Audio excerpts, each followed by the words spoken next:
वर्ष 1947 में जब हमारा देश आजाद हुआ, तब भारत के प्रथम प्रधानमंत्री जवाहरलाल नेहरू जी ने अपने ऐतिहासिक भाषण ट्राइस्ट विथ डेस्टिनी में ये कहा कि जब सारी दुनिया सो रही है, भारत जाग रहा है। और तब से लेकर आज तक हर भारतीय भारत को विश्व गुरु, जगत गुरु के रूप में स्थापित होते हुए देखना चाहता है।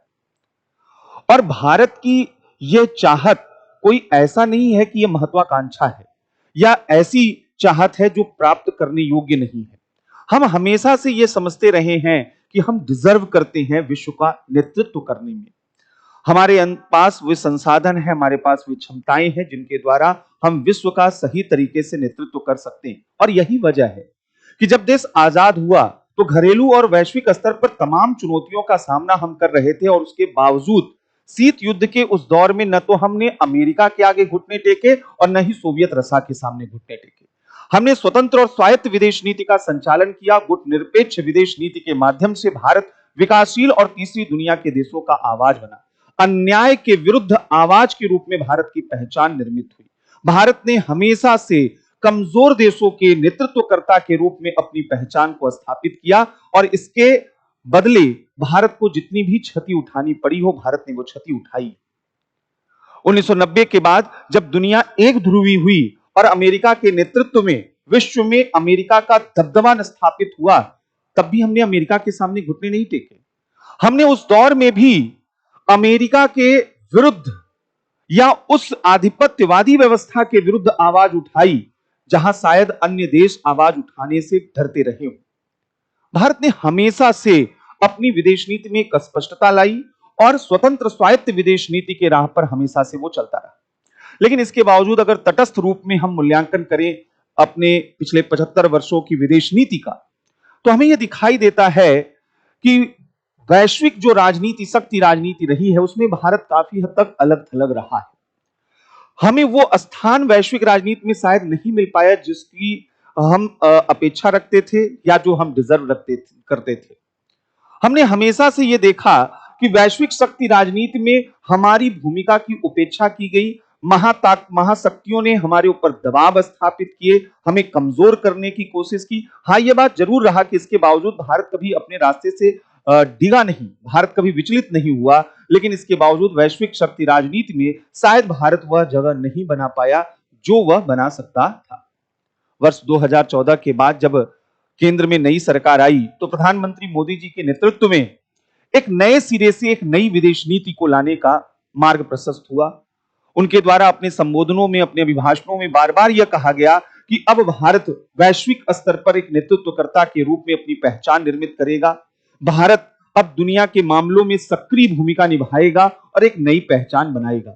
एक नई आशा, एक नया उत्साह, एक नया ऊर्जा का संचार हुआ कि अब वैश्विक स्तर पर भारत वह सब कुछ करने के लिए तैयार है जो शायद पिछले कई वर्षों से हम नहीं कर पाए थे। और इसकी वजह यह थी कि 1947 के बाद हमें तमाम मोर्चों पर, आर्थिक, राजनीतिक, सामाजिक, हर एक मोर्चे पर हमें बड़ी लंबी लड़ाई लड़नी पड़ी। और अब जाकर धीरे धीरे 21वीं सदी में भारत इतना मजबूत हो पाया था कि अब वैश्विक स्तर पर वह अपनी सक्रिय भूमिका को निभा सकता था। और यही वजह है कि 2014 के बाद वर्तमान सरकार के लिए ऐसी कई अनुकूल परिस्थितियां थी जहां पर सरकार वह वैश्विक स्तर पर अपनी भूमिका को बढ़ा सकता था, और वर्तमान सरकार ने उस स्तर पर अपनी भूमिका बढ़ाना शुरू भी किया। अब चूंकि आपको मालूम है कि वर्तमान सरकार के 9 वर्ष पूरे हो चुके हैं। अगले साल 2024 में आम चुनाव लोकसभा का होने वाला है। ऐसे में इस वर्ष भारत की इन 9 वर्षों की विदेश नीति का मूल्यांकन करना बड़ा महत्वपूर्ण हो जाता है, और यह समझना महत्वपूर्ण हो जाता है कि मोदी सरकार की विदेश नीति कहां तक सफल और कहां असफल रही है। आज की क्लास में हम लोग इन्हीं मुद्दों पर चर्चा करेंगे। आइए पहले हम लोग देखते हैं कि वर्तमान सरकार की जो विदेश नीति रही है वह कहां उपलब्धिपूर्ण रही है और कहां पर जो है वह चुनौतियां अभी भी विद्यमान है। सबसे बड़ी अगर हम विशेषता के रूप में देखें और सबसे बड़ी उपलब्धि के रूप में, वर्तमान सरकार की विदेश नीति ने एक नई ऊर्जा और गतिशीलता का संचार किया है। विदेश नीति में ऐसे कई नीतिगत पहल शुरू किए गए हैं जिनके जरिए विदेश नीति अब एक अलग ऊर्जा और अलग गतिशीलता लिए हुए दिखाई देती है। अगर हम पड़ोस प्रथम नीति की बात करें तो हमने अपने पड़ोस में रहने वाले देशों को अब और अधिक अपने नजदीक लाने में सफलता प्राप्त की है। हम विविध तरीके के रिश्ते वहां पर बना रहे हैं। पड़ोसियों के साथ हमारे संबंध पहले भी थे, लेकिन आज आर्थिक स्तर पर, व्यापार के स्तर पर, निवेश के स्तर पर, तकनीकी स्तर पर, हर स्तर पर हमारा एंगेजमेंट वह हमारे पड़ोसियों के साथ लगातार मजबूत हो रहा है। और पड़ोसियों को हम यह भरोसा देने में भी सफल हो रहे हैं कि भारत उनके लिए बिग ब्रदर के रूप में डराने वाला नहीं है, बल्कि भारत उनके लिए एक अवसर के रूप में। दूसरी ओर हमने लंबे समय तक हिंद महासागर के क्षेत्र और प्रशांत महासागर के क्षेत्रों को उपेक्षित किया अपनी विदेश नीति में। कहीं ना कहीं इन द्वीपीय देशों के महत्व को हम स्वीकार नहीं कर पाए, लेकिन अब सागर नीति के माध्यम से भारत इन क्षेत्रों में लगातार अपना प्रभाव बढ़ाने का प्रयास कर रहा है। और यह प्रभाव बहुत बेहतर रूप में देखा भी जा सकता है। आज मॉरिशस हो, श्रीलंका हो, सेशल्स हो, या हम अगर दक्षिणी प्रशांत क्षेत्र के द्वीपीय देशों की बात करें तो भारत का तेजी के साथ प्रभाव और प्रसार इन क्षेत्रों में बढ़ा है। और ये सभी देश भारत को अपने निकटतम पड़ोसी देश के रूप में देख रहे हैं और भारत को विश्वसनीय देश के रूप में देख रहे हैं। इसी तरीके से भारत ने पूर्व की ओर देखो नीति को एक नए स्तर पर ले जाकर एक्ट ईस्ट नीति के माध्यम से अधिक गतिशील बनाने की कोशिश की है और अधिक सक्रियता वहां पर बढ़ाई है। इसी तरीके से पश्चिम एशियाई देश, मिडिल ईस्ट के देश, चाहे सऊदी अरब हो, चाहे यूएई हो, या वहां ईरान हो, या कुवैत, बहरीन, कतर हो, इन देशों के साथ अपनी निकटता को बढ़ाने के लिए लिंक वेस्ट थिंक वेस्ट की नीति यहां पर शुरू की हो। भारत यहां पर भी काफी अधिक मजबूत स्थिति बनाते हुए देखा जा रहा है। इसी तरीके से भारत डायमंड नेकलेस पॉलिसी के माध्यम से चीन के आसपास के पड़ोसी देशों में भी अपना प्रभाव तेजी के साथ बढ़ा रहा है। तो सबसे पहली भारतीय विदेश नीति की 9 वर्षों में उपलब्धियां ये रही कि अब विदेश नीति अधिक ऊर्जावान और अधिक गतिशील दिखाई दे रही है और अलग अलग नीतिगत पहलुओं के माध्यम से विश्व के अलग अलग क्षेत्रों में भारत की प्रभावपूर्ण उपस्थिति बढ़ी है और भारत को एक क्षेत्रीय ताकत के रूप में इन जगहों पर देखा जा रहा है। दूसरा और सबसे महत्वपूर्ण रूप में उपलब्धि यह है कि आज भारत की छवि हिंद प्रशांत क्षेत्र के नेतृत्वकर्ता के रूप में हो रही है। एक ऐसा नेतृत्वकर्ता जो इस क्षेत्र में सुरक्षा भी दे सकता है और इस क्षेत्र के विकास कार्यों में बड़ी भूमिका निभा सकता है। आज ये जितने भी देश हैं हिंद प्रशांत क्षेत्र में, वह चीन के बढ़ते हुए प्रभाव से डरे हुए हैं। आतंकवाद, संगठित अपराध, जलवायु परिवर्तन जैसे बहुत से मुद्दे हैं जो यहां अवस्थित देशों को प्रभावित कर रहे हैं और इन सभी मुद्दों पर भारत एक स्वाभाविक विकल्प के रूप में इनके सामने उपस्थित हो रहा है। भारत सुरक्षा भी दे रहा है और भारत विकास कार्यों में इनके साथ कंधे के साथ कंधे मिलाकर आगे भी चल रहा है। इसलिए यह सभी देश आज भारत को अपने लीडर के रूप में स्वीकार कर रहे हैं, अपने नेतृत्वकर्ता के रूप में स्वीकार कर रहे हैं। यह निश्चित रूप से भारतीय विदेश नीति की एक उपलब्धि है, जहां पर हम अलग अलग सिंबोलिज्म के जरिए भी देख सकते हैं। अभी आपने जिस तरीके से देखा कि भारतीय प्रधानमंत्री पापुआ न्यू गिनी पहुंचे तो वहां के प्रधानमंत्री द्वारा भारतीय प्रधानमंत्री का पैर छुआ गया, या इसी तरीके से जापान गए, ऑस्ट्रेलिया गए, कहीं किसी भी कंट्री में जा रहे हैं तो बड़े स्वागत के साथ जो है, बड़े गर्मजोशी के साथ स्वागत वहां पर भारतीय प्रधानमंत्री का किया जा रहा है। तो भारत की विदेश नीति 9 वर्षों में जो सबसे बड़ी उपलब्धि रही है कि हिंद प्रशांत क्षेत्र के नेतृत्वकर्ता के रूप में, लीडर के रूप में भारत स्थापित हो पाया है और ये सभी देश भारत को अपने नेतृत्वकर्ता के रूप में देख रहे हैं। तीसरा, महाशक्तियों के साथ भारत का जो संबंध रहा है वो बहुत निकट हुआ है। आज भारत के संबंध अमेरिका से भी बहुत मधुर हैं और रशिया के साथ भी बहुत नजदीकी के बने हुए, लेकिन इस निकटता के कारण हमने अपनी स्वायत्तता को कभी कमजोर नहीं होने दिया है। हम इनके निकट जरूर गए हैं लेकिन इनके अधीन नहीं हुए। अधीनता पर आधारित रिश्ते हमने नहीं बनाए, समकक्षता पर आधारित रिश्ते बनाए। यानी अमेरिका को उसी की भाषा में आवाज भी देते हैं, जवाब भी देते हैं। हम रशिया को भी उसी तरीके से डील कर रहे हैं। हम वहां पर यह नहीं चाह रहे हैं कि हमारे राष्ट्रीय हितों को तार करते हुए, हमारे राष्ट्रीय हितों को कमजोर करते हुए वो हमारे ऊपर दबाव बनाए। भारतीय विदेश मंत्री ने पिछले साल एक बड़ा स्पष्ट रूप से एक बात वहां पर कहा यूक्रेन संकट के दौरान। उन्होंने कहा कि यूरोप को इस मानसिकता से बाहर निकलना होगा कि यूरोप की समस्या पूरे विश्व की समस्या है और पूरे विश्व की समस्या से यूरोप को कोई लेना देना नहीं। उन्होंने कहा कि यूरोप को बदलना होगा। ये बहुत दो टूक शब्दों में एक सीधा सीधा जवाब था यूरोप को, पश्चिमी देशों को, कि वो अपने एंगल से, अपने नजरिए से केवल दुनिया को न देखें। और जब अमेरिकी राष्ट्रपति और अमेरिकी सरकार जो है भारत पर यह दबाव बना रही थी कि आप रूस के साथ S-400 डिफेंस सिस्टम मत परचेज कीजिए, ऑयल जो है वहां पर परचेज मत कीजिए, उसके बावजूद भारत ने रूस के साथ अपनी संबंधों को बनाए रखा। और भारत ने स्पष्ट रूप से वहां पर कहा कि अगर बात की जाएगी कि रूस के साथ भारत तेल न खरीदे, तो यूरोप के लोगों को यह समझना होगा, यूरोप के देशों को रोकना होगा। हम अगर आधे दिन में जितना रूस से तेल आयात करते हैं, उतना तो वहां हम पूरे महीने जितना रूस से तेल आयात करते हैं, उतना तो आधे दिन में यूरोप के देश खरीद लेते हैं। उन्होंने कहा कि हम पहले शांत रहे, यह इशारा था कि हम पहले शांत हो जाते थे इन मुद्दों पर। अमेरिका यूरोप के देश जो बोलते थे हम सुन लेते थे, अब उन्हीं की भाषा में उनको जवाब दिया जाएगा। यह समकक्षता पर आधारित रिश्ते। और लेकिन इसके बावजूद जो है निकटता, इसके बावजूद गर्मजोशी, इसके बावजूद घनिष्ठता, ये अपने आप में बड़ा रोचक संयोग है जो भारतीय विदेश नीति में इस वक्त दिखाई दे रहा है। आज भारत मल्टी अलाइनमेंट पॉलिसी पर काम कर रहा है, यानी एक साथ वह कई देशों के साथ बेहतर रिश्ते बना सकता है। अब ऐसा नहीं है कि जो परंपरागत गुटनिरपेक्षता की नीति थी कि हम थोड़ा सा अमेरिका और थोड़ा सा रशिया से दूर होकर दोनों से संबंध बनाना चाहते थे, नहीं, हम अमेरिका के भी नजदीक होंगे, हम अमेरिका से भी घनिष्ठ होंगे, अमेरिका से रिश्ते बनाएंगे, रूस के भी नजदीक होंगे, रूस से भी घनिष्ठता बढ़ाएंगे और संबंध वहां पर बढ़ाएंगे।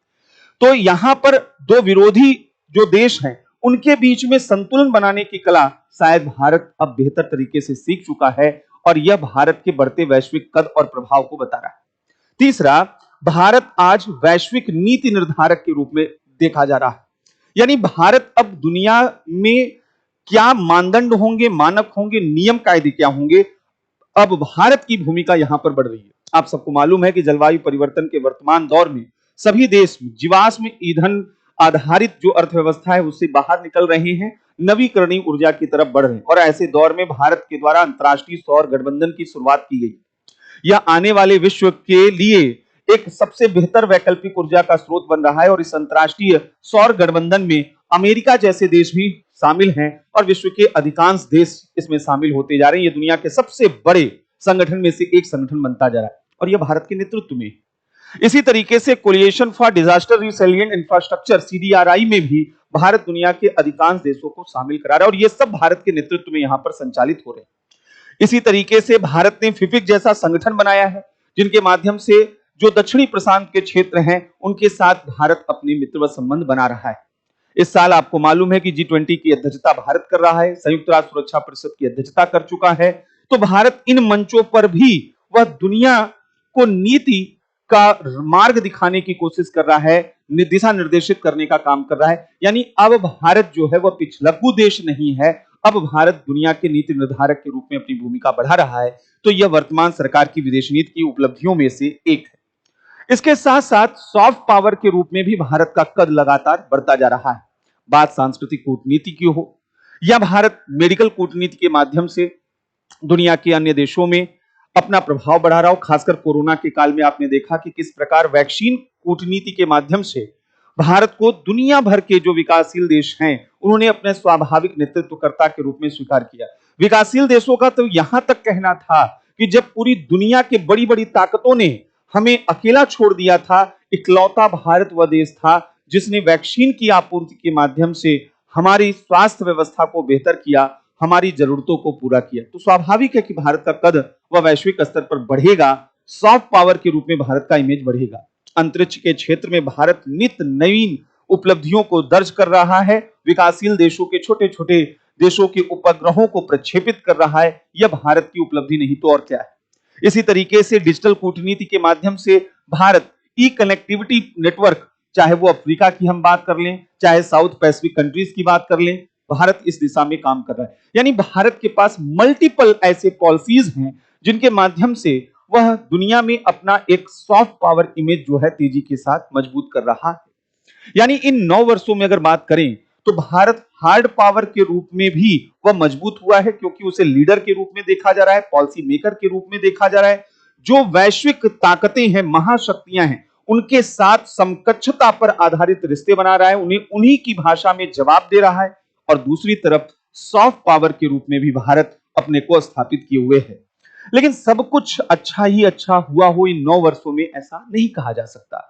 कुछ चुनौतियां भी हैं। अगर भारत सरकार को अपनी विदेश नीति को प्रभावी बनाना है तो इन चुनौतियों को भी सही तरीके से समझना होगा। सबसे पहली चुनौती है भारत की जो सामरिक दुविधा, स्ट्रेटेजिक डिलेमा है, वो बढ़ रही है। ये चिंता का विषय। आज जिस तरीके से भारत हिंद प्रशांत क्षेत्र की शक्ति राजनीति में उलझा हुआ है, इसने कहीं ना कहीं भारत के सामरिक हितों के सामने चुनौती उत्पन्न की है। आज एक तरफ क्वाड नामक संगठन की तरफ भारत तेजी के साथ बढ़ा है, I2U2 के साथ भारत जो है बढ़ा है, तो भारत की एक छवि बन रही है कि कहीं यह अमेरिकी गुट का सदस्य तो नहीं है। यानी अमेरिका की तरफ भारत का बढ़ता हुआ झुकाव, यह चीन और भारत के रिश्ते को प्रतिकूल कर रहा है और चीन भारत के बीच में प्रतिद्वंदिता लगातार बढ़ रही है। क्या भारत आज ऐसे हालात में है जहां पर वह चीन के साथ प्रतिद्वंदिता करना उचित समझेगा? अभी भारत को अपनी अर्थव्यवस्था को, अपने घरेलू नीतियों को बेहतर करने की जरूरत है। क्या उस दौर में भारत युद्ध या तनाव जैसी स्थितियां चीन के साथ वह यहां पर देखना चाहेगा? असल में बहुत से विश्लेषकों का यह मानना है कि अमेरिका कहीं दूर बैठकर बड़ा खुश हो रहा है। वह चीन से सीधे खुद अपना सामना नहीं करना चाहता है, वह अपनी ऊर्जा नहीं गंवाना चाहता है। तो वह भारत को पुश कर रहा है कि भारत वर्सेस चाइना यहां पर संघर्ष हो और ये दोनों देश आपस में भिड़कर अपनी ऊर्जा को खत्म करें और कमजोर हो जाए, जिससे अमेरिका फिर से अपनी सुप्रीमेसी वैश्विक स्तर पर स्थापित कर ले। तो कहीं ऐसा तो नहीं कि अमेरिकी शतरंज के एक मुहरे के रूप में भारत का इस्तेमाल हो रहा हो और चीन के साथ इसकी बढ़ती प्रतिद्वंदिता आगे चलकर भारत के हितों के लिए सबसे बड़ा खतरा बन जाए। एक चुनौती तो यहां पर है। यानी अमेरिका के मूव को, अमेरिकी फॉरेन पॉलिसी के मोटिव और इंटेंशन को समझना भारत के लिए बहुत जरूरी है।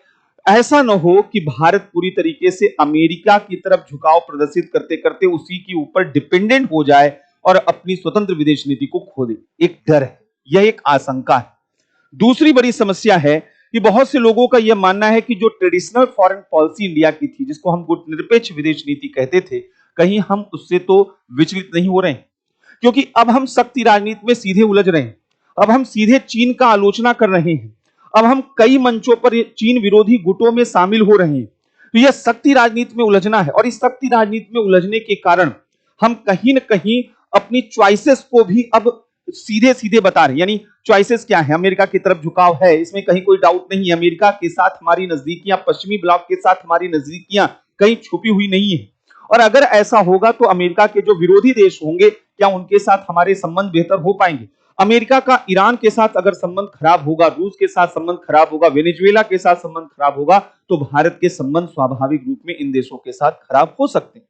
और कहा जा रहा है कि भारत का अपने परंपरागत मित्रों से दूरी बढ़ी है। ईरान से हमारी दूरी बढ़ने का कारण अमेरिका है, वेनेजुएला से दूरी बढ़ने का कारण अमेरिका है, और अब रशिया के साथ भी हमारे जो संबंध हैं वो प्रभावित हो रहे हैं तो अमेरिका की वजह से। तो कहीं ना कहीं हमारी जो ट्रेडिशनल पॉलिसी है वो डाइल्यूट हो रही है। गुटनिरपेक्ष विदेश नीति पर सवाल उठ रहा है और कहा जा रहा है कि गुटनिरपेक्षता अभी भी हमारे लिए जरूरी है। तीसरा, कि हमारी चाहे जितनी भी अच्छी विदेश नीति रही हो, लेकिन पड़ोस में हम जो देख रहे हैं भारत विरोधी भावनाएं, वो हमें चिंता में डाल रही है। आप पाकिस्तान में देखिए, पाकिस्तान के साथ जो हमारी विदेश नीति है उसे एक हद तक सफल कहा जा सकता है। पाकिस्तान पर दबाव बढ़ा है, निश्चित रूप से दबाव बढ़ा है, अलग थलग करने में हम सफल हुए हैं। लेकिन आज आप देखिए पाकिस्तान में अराजकता बढ़ रही है। पाकिस्तान एक असफल देश होने की ओर बढ़ रहा है। चीन के ऊपर उसकी निर्भरता बढ़ती गई है। अगर पाकिस्तान एक फेल्ड स्टेट होगा तो यह कोई भी आसानी से समझ सकता है कि इसका सबसे बड़ा खामियाजा वह हमें उठाना पड़ सकता है। अगर वहां पर असफल राष्ट्र के रूप में वो आगे बढ़ेगा तो टेररिज्म से लेकर वहां अल्पसंख्यकों पर अत्याचार से लेकर तमाम तरीके की प्रॉब्लम्स बढ़ेंगी और उन प्रॉब्लम्स का सीधा असर भारत पर पड़ेगा, क्योंकि हम उसके पड़ोसी। नेपाल में चीन तेजी के साथ अपना प्रभाव बढ़ाया है, यहां तक कि बीच में नेपाल के साथ हमारे सीमा विवाद तक हो गए। यह सोचने वाला विषय है कि नेपाल जैसे देश के साथ हमारे संबंध इस हद तक अगर खराब हो सकते हैं तो क्या यह हमारी विदेश नीति की कमी नहीं है? बांग्लादेश के साथ भी आए दिन कुछ न कुछ ऐसे तनाव के बिंदु आते रहते हैं जो कहीं ना कहीं विदेश नीति की कमियों को दर्शाते हैं। तो कहने का मतलब यह है कि अभी भी हमें यह समझना होगा कि हम अपने पड़ोस में बहुत प्रभावी स्थिति में नहीं है और चीन हमारे पड़ोस में पूरी तरीके से वह बाहर नहीं निकला है, और जब तक चीन यहां पर है भारत के लिए चिंता का विषय तो निश्चित रूप से बना रहेगा। चौथा, चीन भारत की लगातार सामरिक घेरेबंदी करने में सफल भी हो रहा है। हर तरफ से भारत को वह काउंटर बैलेंस करने की कोशिश कर रहा है। एक तरफ इंडियन ओशन जो कंट्रीज हैं वहां पर चीन अपना प्रभाव बढ़ा रहा है, और इसके साथ साथ पाकिस्तान के माध्यम से पश्चिमी सीमा जो भारत की है वहां पर, और नेपाल के माध्यम से उत्तरी सीमा में चीन हर एक क्षेत्र में भारत को कमजोर करने की कोशिश कर रहा है। आपको मालूम है कि भारत $100 बिलियन के व्यापार घाटे में चीन के साथ है। चाइना बड़े बड़े मंचों पर वह भारत जैसे देशों के विरोध में कई बार कई प्रस्ताव ला चुका है। तो यह स्वाभाविक है कि चीन जो है वह भारत के लिए एक बेहद चिंता का विषय यहां पर बना हुआ है। अब यह चिंता का विषय इसलिए गंभीर हो जाता है कि चीन के पास डीप पॉकेट, यानी उसके पास संसाधन ज्यादा हैं, और संसाधन अगर ज्यादा हैं तो क्या भारत जो है वह चीन का सामना कर पाएगा? और आने वाले समय में चीन जिस महत्वाकांक्षा को लेकर आगे बढ़ रहा है, यानी यूनिपोलर एशिया, उस यूनिपोलर एशिया में उसके लिए सबसे बड़ा दुश्मन भारत रहेगा, और वह भारत को कई स्तरों पर कमजोर करने का प्रयास करेगा। आज गलवान घाटी से लेकर तवांग घाटी तक जो सीमा विवाद चीन के द्वारा भारत के साथ उठाए जा रहे हैं, यह भारत पर मनोवैज्ञानिक दबाव उत्पन्न कर रहे हैं, और इसलिए कहीं न कहीं चीन की जो सामरिक घेरेबंदी है वह उसका माकूल जवाब अभी भी भारत के पास नहीं है। यह हमारी विदेश नीति की अभी भी एक बड़ी लिमिटेशन के रूप में देखी जा रही है। सबसे महत्वपूर्ण चीज यह समझिएगा, किसी भी देश की विदेश नीति बिना एक मजबूत घरेलू नीति के आगे नहीं बढ़ सकती। अभी वर्तमान में जो सरकार है, इन 9 वर्षों में तमाम उपलब्धियां रही, बिल्कुल तारीफ किया जा सकता है, लेकिन घरेलू स्तर पर जो हमारी अर्थव्यवस्था का आकार होना चाहिए, जैसा हमने $5 ट्रिलियन की इकोनॉमी की बात की थी, जब तक हमारी इकोनॉमी बूस्ट नहीं करेगी तब तक हमारी फॉरेन पॉलिसी भी बहुत अच्छी नहीं हो पाएगी। कागजों पर, कैमरों पर फॉरेन पॉलिसी अच्छी दिखाई देगी, लेकिन जब रियलिटी में, वास्तविकता में हम देखेंगे तो निश्चित रूप से हम वहां अभी भी कमजोर दिखाई देंगे।